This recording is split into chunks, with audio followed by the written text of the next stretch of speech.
You also scheduled Chris Smith for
them on social, it's not even close. Yeah. It's almost like you guys are like the biggest cheerleaders for the small business. Like, Yeah. like really. It's what we want to be, and that's what we are. We're Main Street. We're not Wall Street.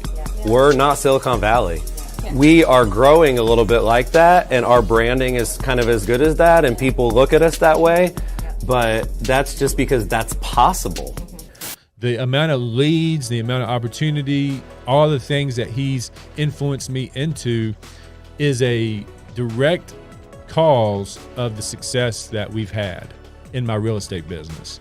So Chris Smith has been made a huge impact on me and my business and helped me scale my business to, I think in 2020, I was the 5th ranked agent in the New River Valley Association, and Curaytor is one of those companies that helped me get there.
Go ahead. What's going on, everybody? I got another episode of Putting You in Your Place today. Excuse me, man. Episode 33. I'm talking with somebody that I admire. I have followed for some time.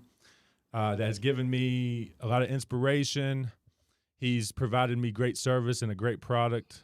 I got Chris Smith from Curaytor here today. Chris, thanks, man. I appreciate you coming. I appreciate you being involved in the show. We really do appreciate it. I mean, my gratitude is like off the charts today. So I appreciate that. Awesome. I'm excited to be here. I love doing these. I love supporting people like yourself. Anybody that's creating content, putting themselves out there, trying to embrace and take advantage of digital marketing, the internet, social media, video, audio, live streaming, podcasting. I'm a fan of you as well. So excited to chat. Cool, man. Well, I guess, like I said off air, this is just kind of like a Joe Rogan, like, hey, we're just going to kind of have a conversation. I got an outline, but, who knows where the outline's going to take us in this conversation. So I guess the big thing on a lot of people's mind today is like, all the money that was spent at the Super Bowl. Like, how you as a marketer, as somebody that does advertising and things like that, like, how did that go for you? How did the ads at the Super Bowl hit you? Well, what's interesting is the company that kind of won is the company that spent the least, which was Reddit. Yeah. I mean, Reddit, if you think about what Reddit did with a 5-second ad, there was no video camera, no movie camera, no actors, no actresses, no sets, no sound effects, just a screenshot with a lot of text. So they kind of broke every rule in the book, but we live in a world where people can pause their TV screen. Right. And I thought that was the smartest ad of the Super Bowl, and they also paid the least. So for me, it's really about getting creative. Some of the ads, like I actually thought the Fiverr ad was great, where they went to the Four Seasons lawn care, where Trump had done the press conference, or Rudy Giuliani. Yeah. I thought that was really smart. Basically you should have hired somebody from Fiverr to vet this a little bit better. I like that ad a lot. Gary Vee's company put out an ad, and what I think, you have to look at it like, are we building our brand? Are we going for the impressions and the reach and the reciprocity, or do we want leads? Yeah. So I would say with Gary Vee's ad for Scott's Miracle-Gro, hardcore call to action, text this to win this. So, in many ways, they could probably argue that they had the best ad because they probably, generated the most like tangible leads from the ad. I liked it. I thought the Matthew McConaughey thing was pretty clever with Flat Matthew. Doritos always does a great job. But my biggest takeaway was Reddit. I've already been thinking, like, how do I copy that idea? How do I put out a 5-second video that just sort of forces people to watch it more than once or pause it and read it?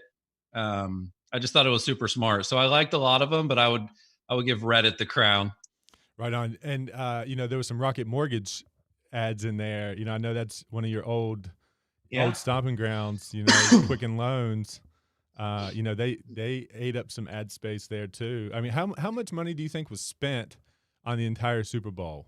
How much money did we watch just float into the atmosphere? I don't know, man. I think it's $5 million or something like that for 30 to 60 seconds. I actually thought that Quicken Loans actually did a good job with their ad as well. Now that you mentioned that, as far as I think it was sort of, you need to be precise. You don't need to be kind of approved. Yeah. You need to be really approved. Right. Which is, it's a good message for the whole industry because it's just true. Yeah. Right. But I would say putting Tracy Morgan in there to make you laugh, like that is a strategy. You can really get into people's minds when you can make them laugh. You can really interject in your message if they're laughing while you're getting it in, I think. What do you think about that? Yeah.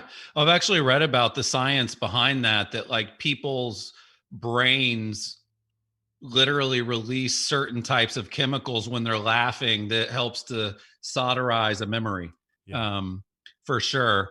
You got to do it right. If you're not a funny brand, you probably shouldn't put out funny marketing. Right. Everything that you do still has to kind of be on brand, in my opinion. Yeah. I mean, even the Saturday Night Live skit with Zillow. I think Zillow could have been, hey, let's get some propaganda going for our company. That might have been, somebody at Zillow calling up, Saturday Night Live and saying, hey, give us a little play time, like make fun of us or something like that. Cause that volume spiked after that show, volume for Zillow certainly went off the chart for the well, the reason that commercial resonated is because it's true. Yeah. Right. Yeah. On many levels. Yeah. But here's the thing is there were parts of that commercial. It's not even a commercial. See, I'm calling it a commercial. Yeah, exactly. It wasn't a commercial. I think it was earned. I don't think Zillow told them to do that. I think that was just smart writers at a meeting that came up with a clever idea. I'm always a I don't know if conspiracy. they had to get permission. I'm always diving into like, where I am and like, powers that be and like, how are we gonna, put things out that are gonna help us in certain ways. Like, so like, I'm always like thinking backdoor scenarios. Yeah, no, it's not. I'm not saying that might not have happened. I just personally don't think it did. But here's what no one's talking about with that skit. Number one, the guy registers. He didn't even want to register. He didn't even realize he registered. And a lot of consumers can relate to that. Number two, the realtor calls him and she's like trying to pivot him into other properties and bringing up all these other properties. She calls him back again, right? Which is something that, it's frustrating for consumers, but it's necessary for agents. Yeah. So I just thought that was an interesting dichotomy where there's almost like this heavenly experience pre-registration, and then it was like this negative experience post-registration. Right. But again, the reason that ad was relevant is it was truthful. Yeah. It sucks to get a million phone calls from people when you register online. It sucks to reach out to a realtor to want to talk about a property and they start trying to talk you into 2 or 3 others because that property maybe isn't listed anymore. And it sucks when people like Zillow more than they like us. Yeah. But those are all truths. Well, and so I that's know, why I it know landed. that you're going to get a pain point somewhere because even in our advertising, the advertising you helped me with, that we give them so much information. We give them like 8 pictures, and if they want to click the link down to our landing page, yeah, and we want with Accelerator, we want them to give us all this information. Sure. They will click out of it and go to the comments and complain about it before they get the information. So it's like, where do we want them complaining? Do we want them complaining prior to the phone call or while they're on the phone call? So like, well, ideally neither, but that's just the reality of, there was an era, Scott, where people would give their information on the internet freely. They'd register on every website. They'd register for every email newsletter. They'd sign up for every app. They'd allow notifications for every app. That era is over. Yeah. What you should want to do, and what we try to do is say, listen, if you put a little bit of friction in front of people, require their name, phone number, email, time frame, like what you're actually doing is you are repelling a lot of folks that are not far enough down in the funnel to be worth your time to have a conversation. You're also capturing some folks that are. right. But yeah, like, think about, you mentioned Quicken. I mentioned the Gary V campaign with Scott's Miracle-Gro. They're giving massive value in exchange for your info, like the SuperBowl squares, right? Yeah. $50,000 every time the score changes. 2 people are going to win $500,000. Scott's Miracle-Gro is giving you the backyard of your dreams, this huge kind of a prize. But the reality is those are all super top of funnel leads, right? Like, I think what would be really interesting would be to put yourself into that funnel and see what happens. How do they nurture a lead that came in off of a contest and slowly get them into a purchase? Like, if you're at Quicken Loans today and you're calling people that entered the Rocket Square mortgage contest, I don't know how that works. Yeah. I don't know if that's a good phone call. Maybe it converts 1 in 1,000 instead of 1 in 100. Maybe what they do is they do email marketing to nurture that lead, or text message marketing to get the lead to say, hey, I actually might want to refinance right now, or hey, I might want to get approved, right? So you kind of bring them in way at the top, but then you give them a fast track to the bottom. Say, hey, by the way, if you did want to get some of Scott's Miracle-Gro this weekend, it's half off as a thank you for entering the contest. Print the coupon, download the coupon. There's ways to do it, but you got to really be thoughtful about that funnel. If all you do is fill the top of your funnel with contests and giveaways and humor, you're going to be thinking, well, that was great, but we didn't get anything from it. Yeah. I think number one on Quicken, we've got such a competitive market here, as like, we're putting property on the market and it's getting multiples above asking price immediately right now. And the problem with Quicken is, you know, consumer facing, they're great. But back end on like, you know, my relationship with a Quicken loan officer and my relationship in the public perception with other agents is like there's going to be something going wrong with that transaction because they're not somebody you can reach out and touch here locally. You can't, you know, there's a different dynamic when they can hide behind the phone or hide behind the computer and they're not here locally. We're actually losing out on deals because we're Quicken loan approved. You know, like they prefer to go with so Quicken has another challenge to jump over. I don't know how they do it. I don't know how they become the trusted people from no local presence other than, you know. Well, they've already done it, Scott. They're the largest lender in the country by far. Yeah. So you're right. What they did is they went all in on the consumer. Yeah. And now they're going, okay, we need to work with the industry a little bit better. They're at NAR with a booth. Right. They're doing industry relations, right? They're probably starting to think a little bit about which agents they connect the pre-approved buyer with, knowing how many agents are terrible and it's not fun to work with them. But, you know, they have gone all in with industry relations at this point. Right. But for a decade, they just won the hearts and minds of the customer. Rocket Mortgage, Quicken Loans. Yeah. A fun fact, not everybody knows this, but the reason that they licensed the name Quicken Loans, they licensed that name. No different than Better Homes and Gardens Real Estate. They licensed that name. No different than Sotheby's, right? They licensed that name because it builds trust. Because if you go ask most consumers, especially when Quicken first started, hey, are you familiar with QuickBooks and TurboTax? It's like, yeah, I've heard of that. Well, this is the same parent company. Like that's why it's called Quicken Loans, because it's QuickBooks and TurboTax, just like Sotheby's is the auction house and BH&G is the magazine. That's a play to build trust with people over the phone that you're never going to meet. Right. Interesting. You know, yeah, I mean, everybody, I think you're right. I think they're the most recognizable brand. Now they got to come and provide value for the you know, the clients you serve. You know, the client, you know, Curaytor, obviously, in my opinion, you know, serves the 1% of 1% of this industry. So, well, what I would ask, Scott, every person that I dealt with is I would say, would you be open-minded to working with a trusted local lender if it meant that we could secure you a better interest rate than Quicken Loans? You get about 100% yes. Yeah. If you phrase it that way. Yeah. When you start saying, you know, can I connect you to my preferred lender?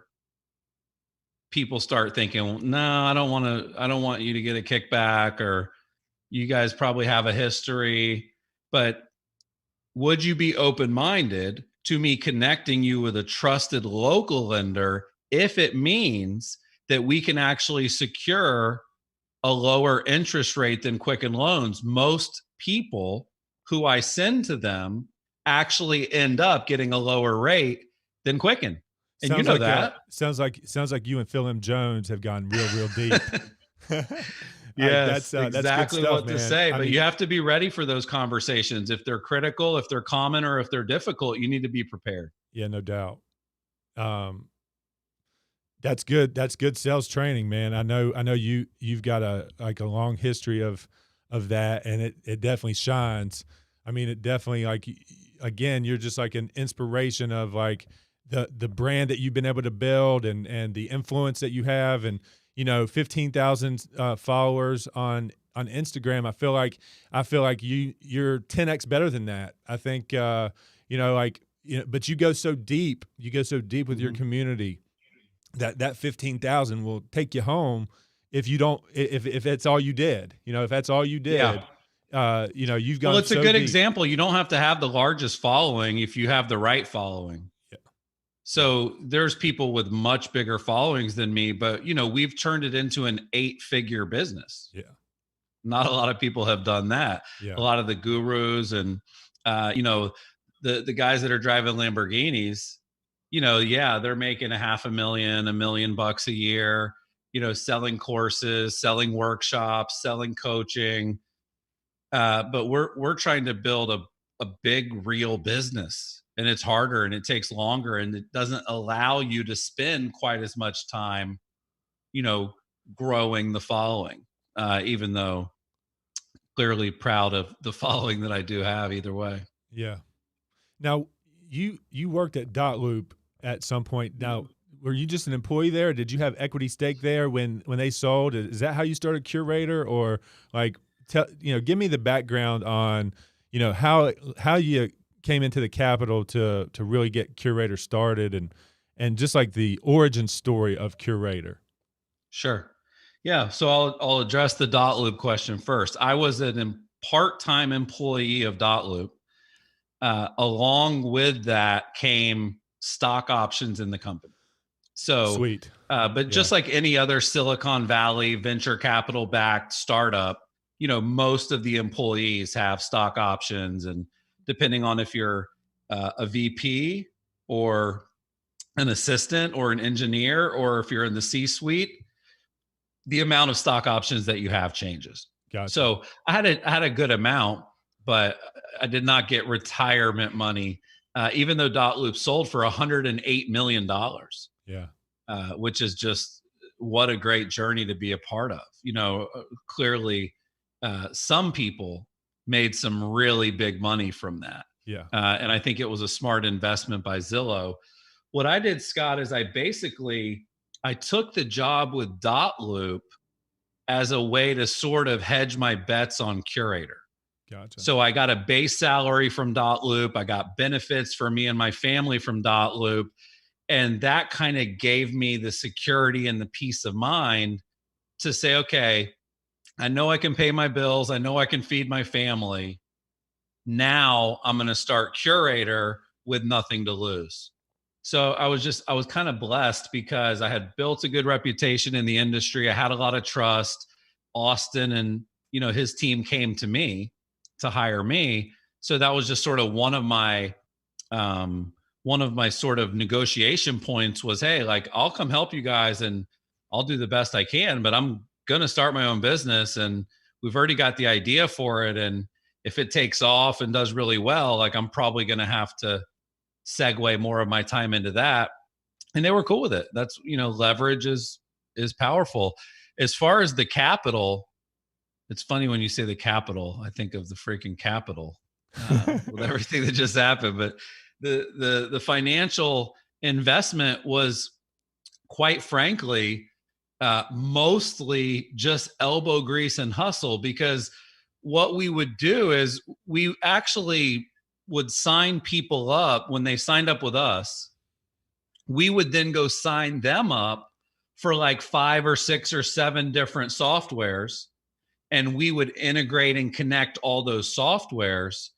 And then there, what we charged was more than the cost of all those subscriptions. Yeah. So picture kind of like, let's say you're charging $1,000 a month, but you got to spend $500 a month on the subscriptions. You've still got $500 worth of profit there. Yeah. So the first, like, I don't know how many customers, 25, 30, 40 customers, there was myself and my 2 co-founders, Andrew and Jimmy. And then there was also, we hired one virtual assistant named Krista, who had extensive experience in the real estate industry. She was basically a real estate virtual assistant. We met her through a Facebook group. So we would acquire the customer. Jimmy would do customer service. Andrew was technical. So he actually would do the kind of technical developer work. And then Krista would do kind of the grunt work of getting the account set up and getting the client on board and everything like that. And we just kept reinvesting what we made to build the account, bigger and bigger. I think the first time we paid ourselves was like $100 a week. And then it became 150, and then it became 2, and then it became 250. And yeah, after a while, it was like, wow, this is now making me more than the Dot Loop stuff. Like it's working. Yeah.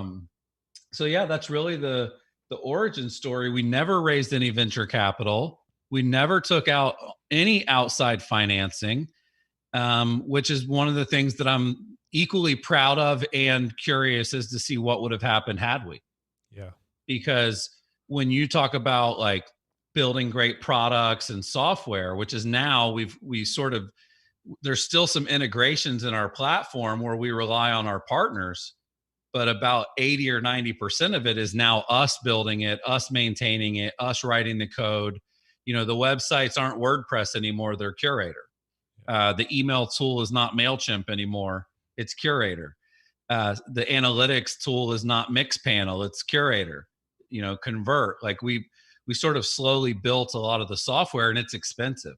Yeah. So when you see these companies that raise, $30 million or $50 million, you see this massive investment that they take on.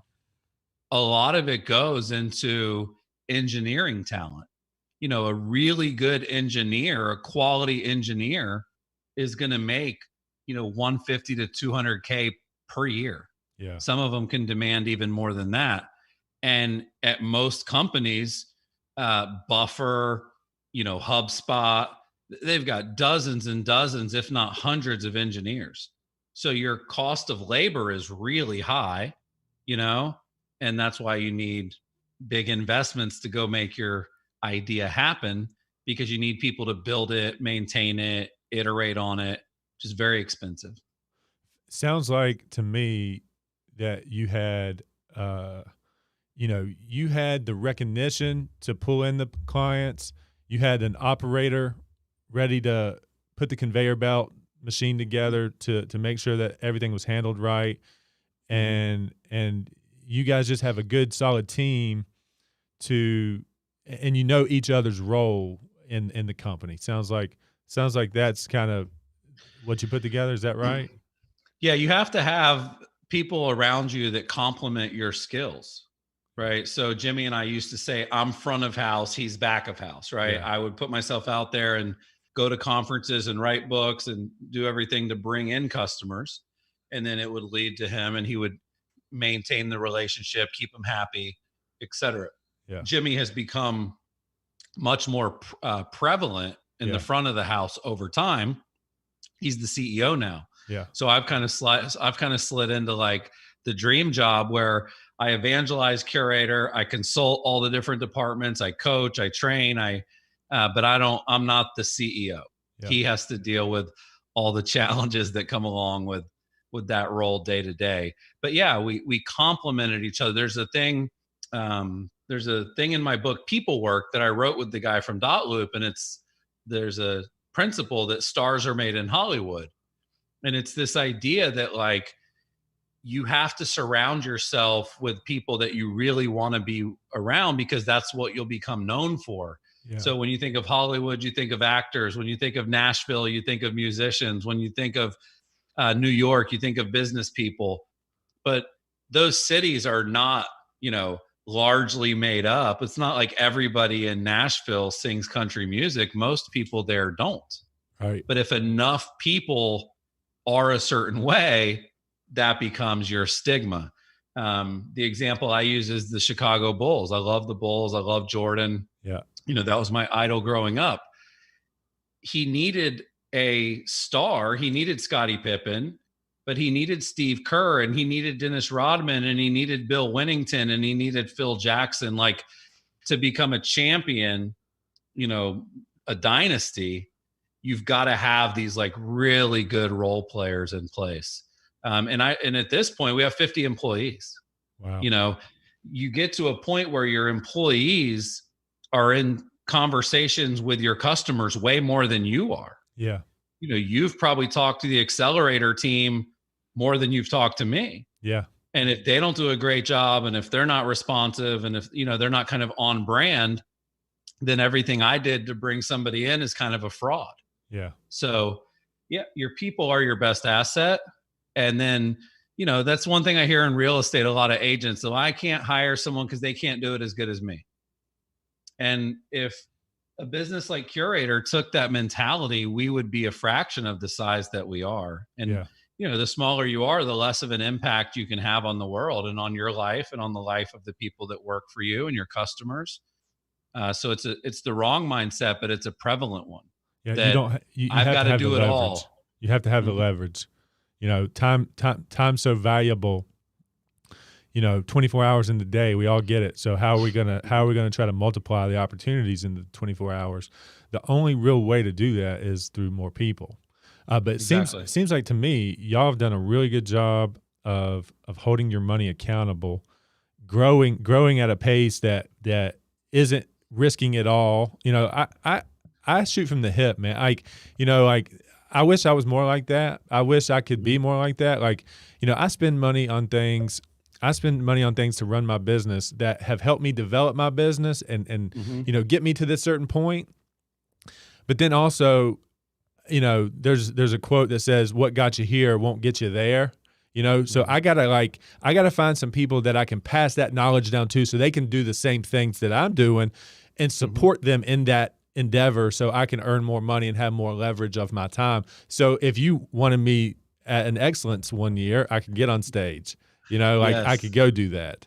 I can't do that. I can't do that right now, because, I just don't have it. If I'm on stage, I can't take that email. I can't take that phone call. Sure. I can't direct anybody to go do anything for me at that point. So I got to figure that out. That's probably going to be one of my biggest challenges moving forward is, looking at my bottom line.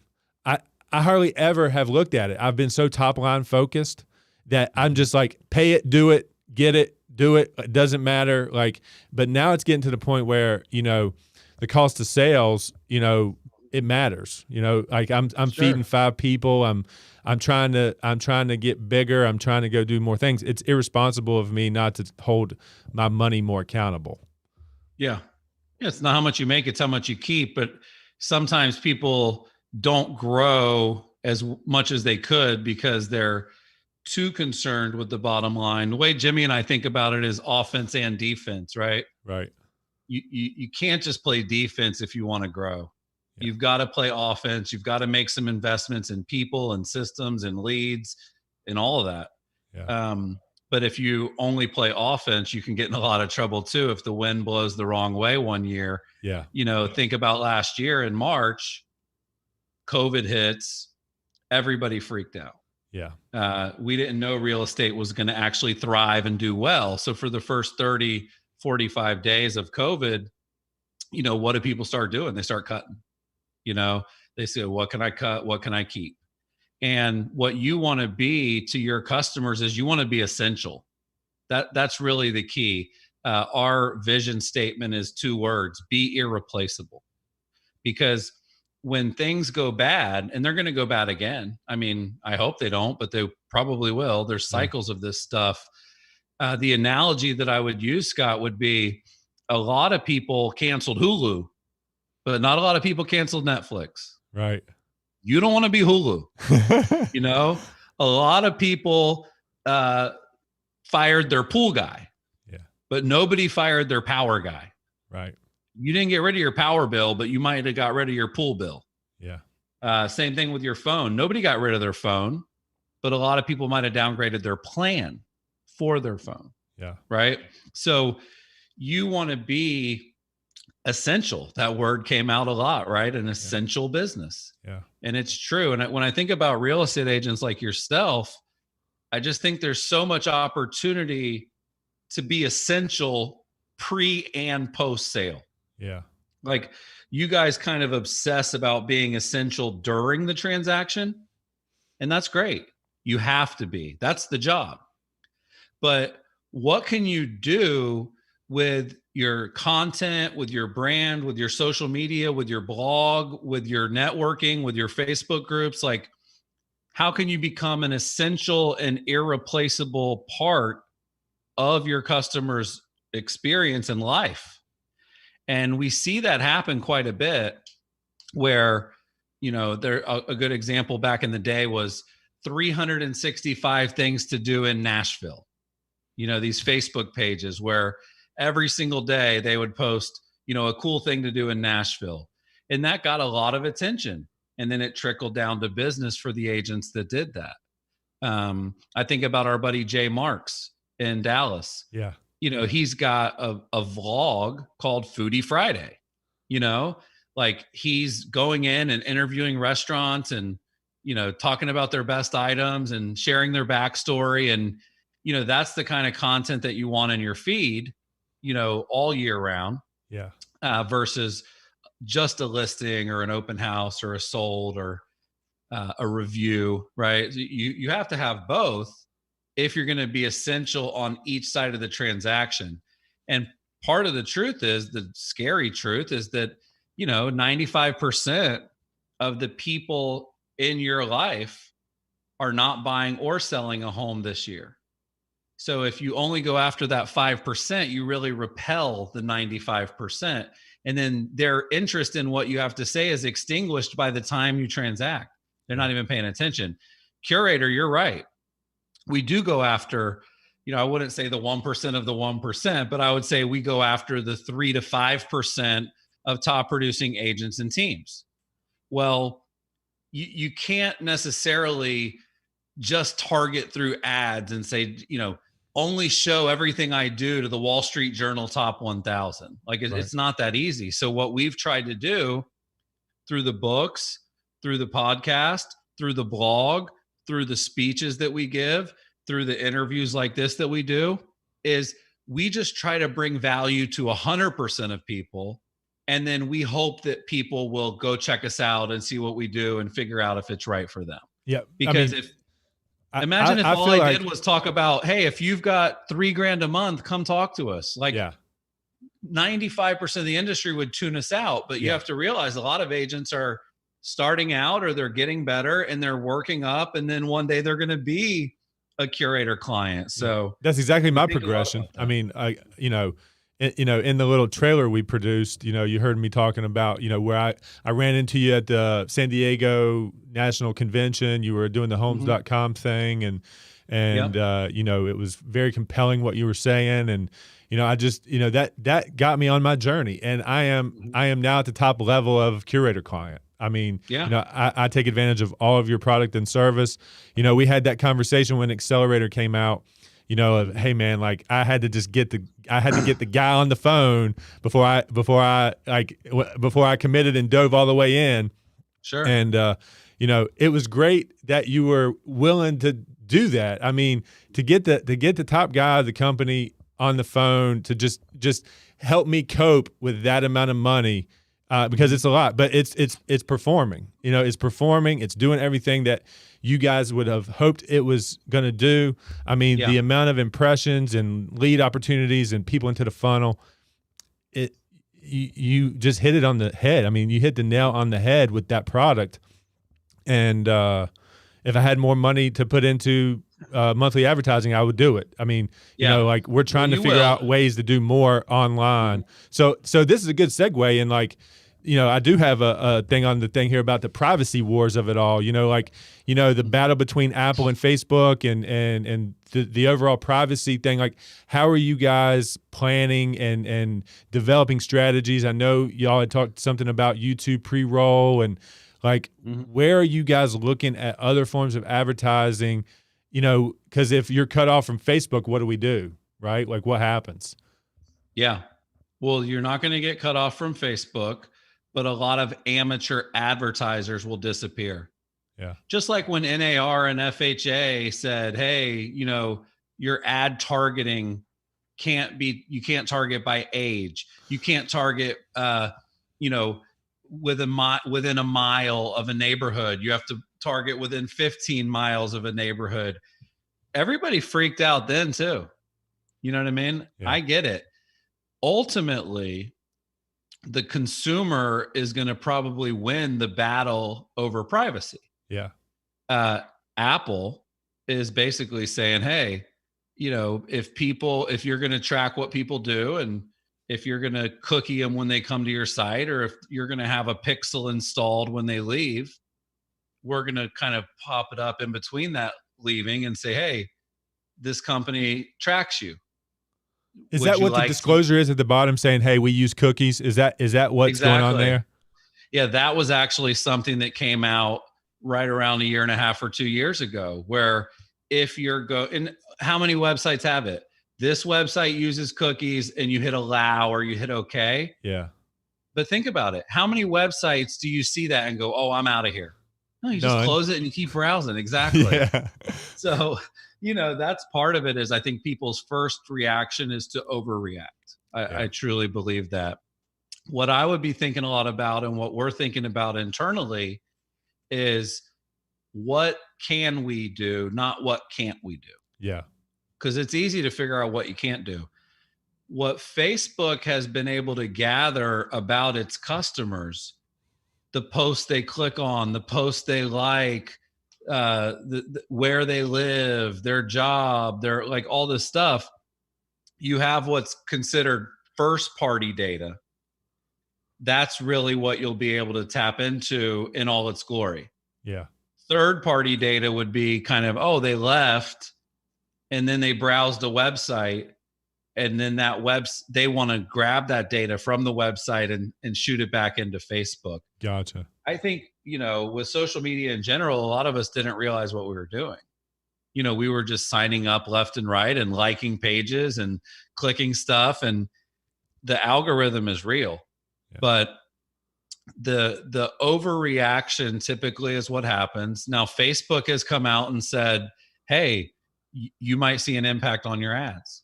You might see less leads or less clicks. You might have less data, but a lot of it really just comes around the building of an audience, right? If I want to build an audience of people that went to your website and read your reviews, there's going to be a smaller audience now.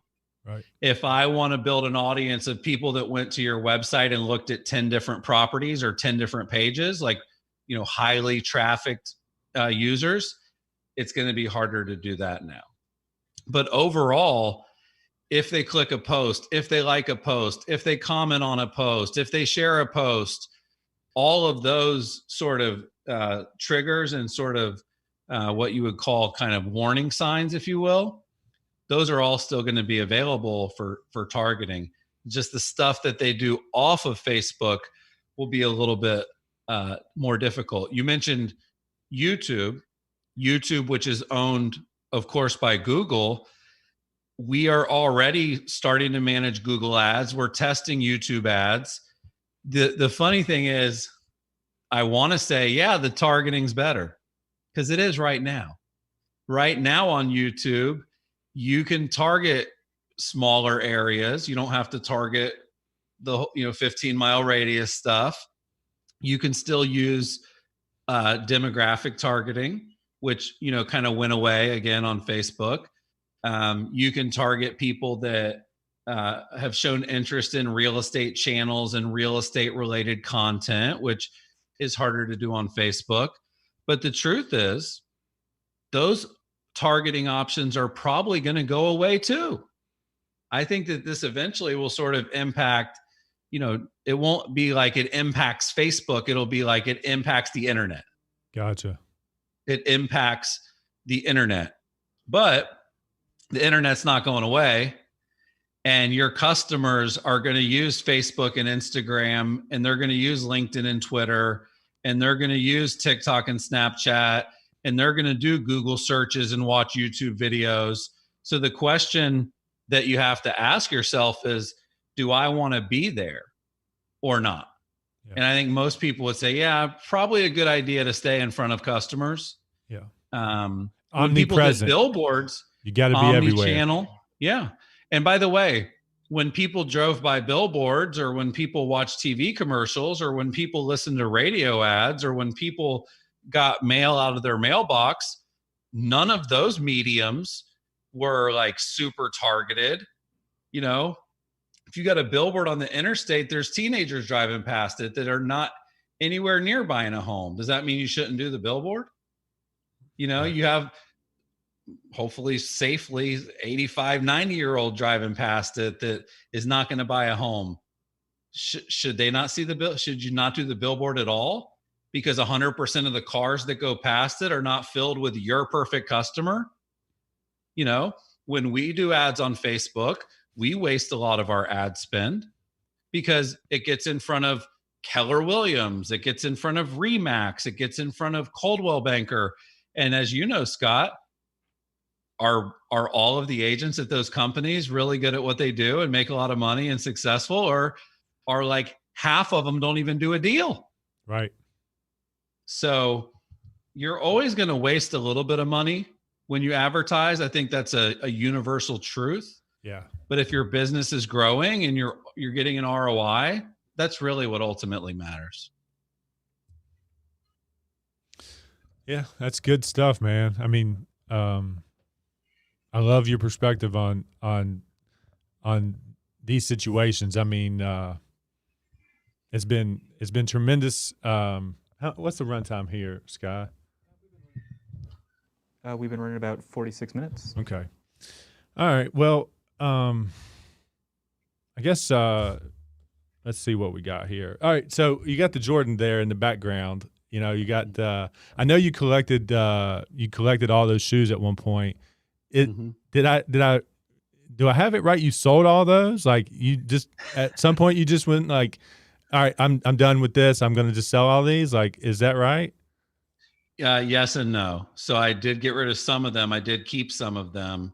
I had a mental breakdown a little over a year ago. I had a manic episode and found out that I was bipolar. And when you have a manic episode, you do a lot of stupid stuff. Yeah. You spend too much money. I'm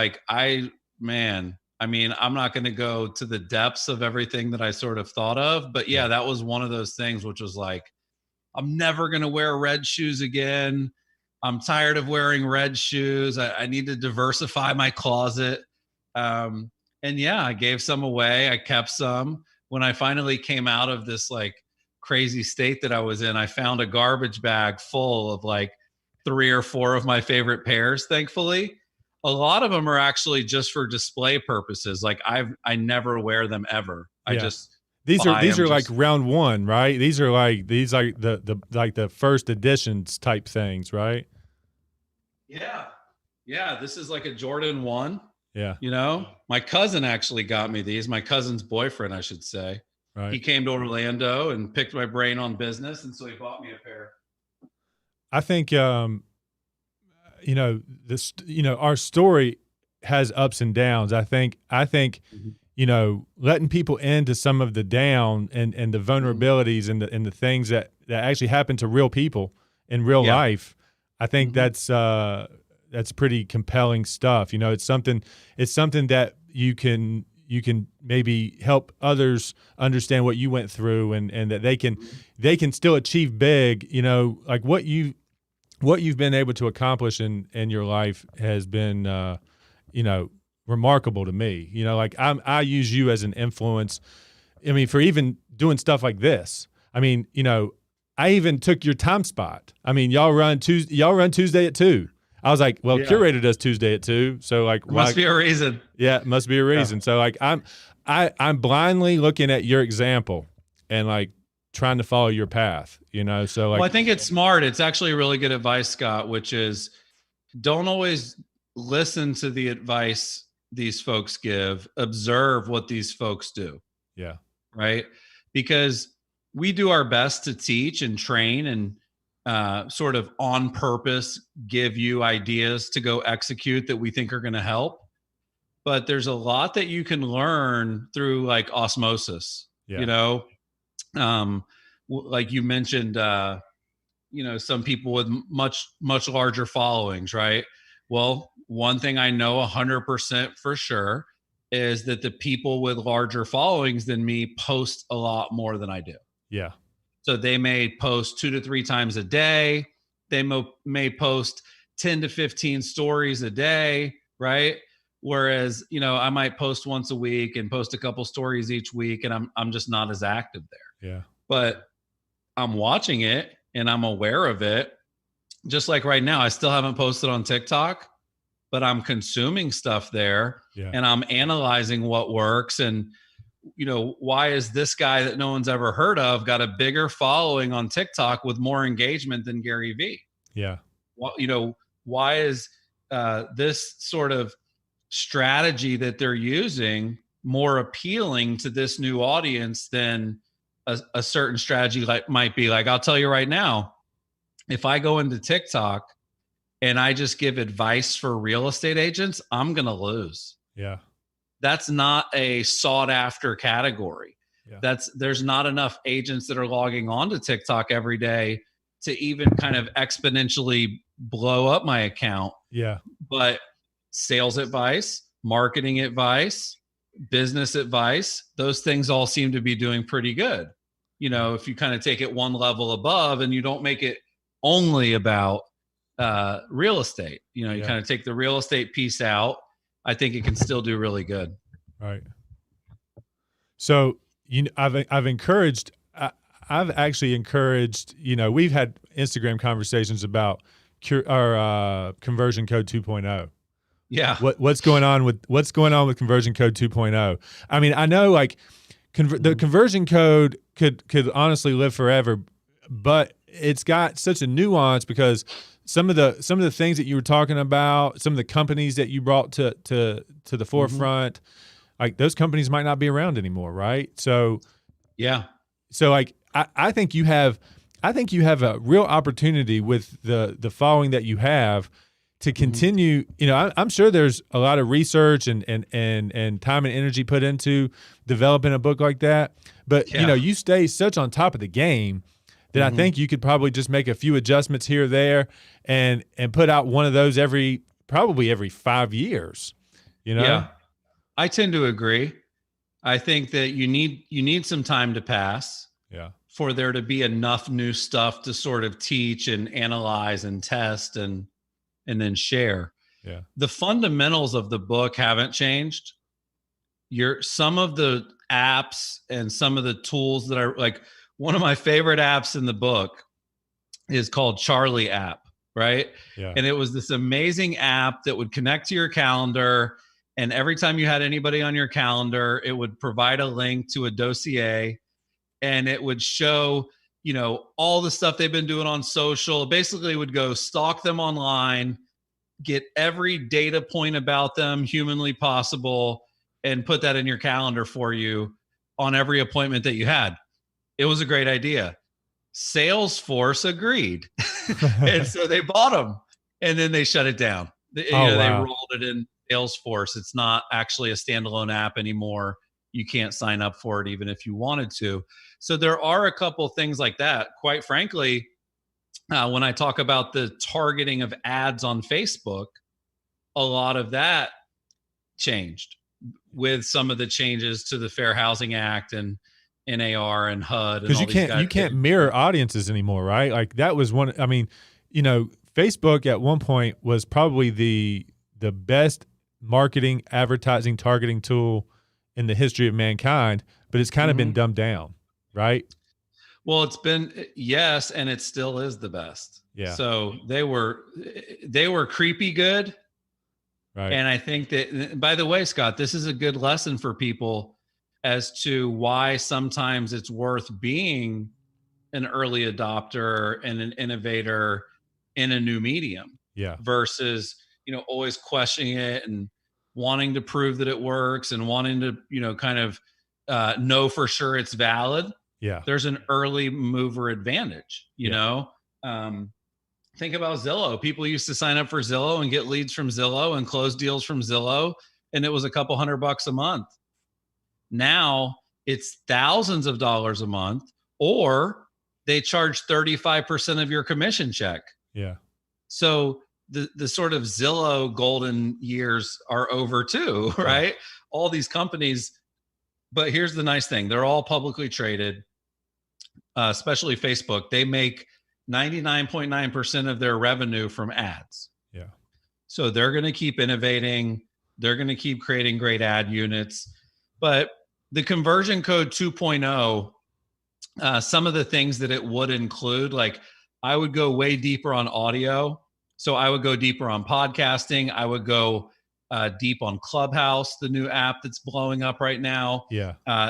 I would go way deeper on vertical videos and vertical stories. I think stories were really just starting and really like Snapchat only when I wrote the book. So they weren't really relevant. And now Facebook, Instagram, LinkedIn, Twitter, they all have stories. Yeah. And TikTok is a never ending feed of stories, basically. So, sort of best practices around creating vertical content versus call it horizontal content, I think is really important.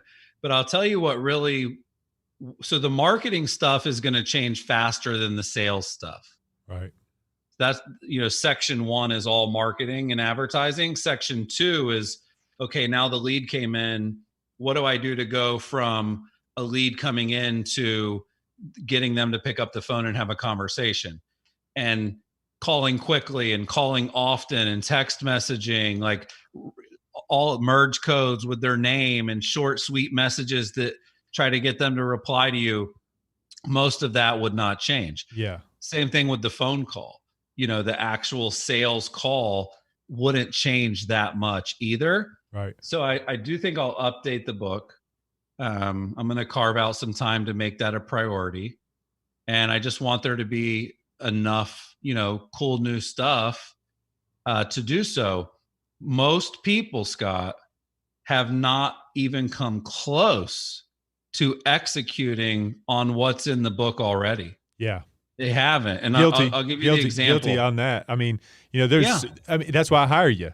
It's a great thing because there's so much out there. There's so much that, you talk about in the book. It's like, do I try to run this path or do I just call Chris? Do I just get with Curaytor to continue, to let him be the innovator and the thought leader and go and do this research for me and let me just pay him to execute. Sure. Yeah, the book's been one of our best acquisition channels because it's like a cookbook. It's like, okay, now you have all the recipes, you have all the ingredients, but you might still want to just hire a chef or go to a restaurant instead of cooking it yourself. I'll leave you with this, Scott, what I would be thinking about. I've been thinking about this a lot lately, like this concept of a triple threat, right? Yeah. In the entertainment world, you have, as an example, J-Lo. She can sing, she can dance, she can act. Yeah. Right. Some people might question the acting. But, she has done movies, she's done albums, and she's a good dancer. Right. She's been a dancer. If you think about sports, somebody like LeBron James is a triple threat. He's a great passer, he's a great scorer, and he's a great defender. Yeah. Right. When you think about relationships, you're sort of looking for a triple threat. You're looking for somebody that's, cute, funny, and smart. Yeah. Well, you know what I'm saying? You don't want to find somebody that's just one of those things. Right. And what I've learned through working with, thousands and thousands of agents and teams that are insanely successful is that there is actually a triple threat when it comes to business growth. And the triple threat is actually advertising, marketing, and sales. Meaning when you have all three of those dialed in, that's really when the rocket ship takes off. Gotcha. Most agents have one. They're really good at sales, they suck at marketing, or they're really good at marketing, they never follow up and they never sell. Yeah. Or they buy ads, right? They just do ads, but they don't do any marketing or selling.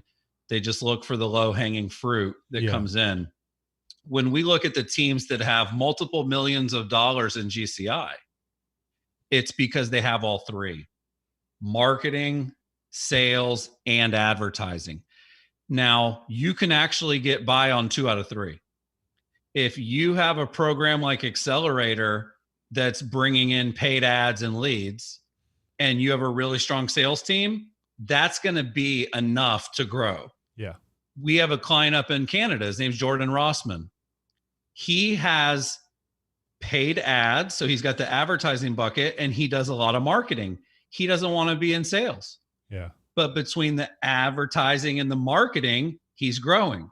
Gotcha. So you have to at least have 2 dialed in. But for people that are looking for like what's the key to breaking through to the next level? It's when you have all three. When you've got a really good sales process in place that can take advantage of the advertising. And then, because think about it, you're advertising, you're filling your funnel, you're growing your database. That creates sales opportunities, but it also creates marketing opportunities. So as your database grows through paid ads, your marketing is nurturing and identifying. They call it a marketing qualified lead versus sales qualified lead. Yeah. But when you have all three, it's a beautiful thing. So that's the business triple threat: marketing, advertising, and sales. Gotcha.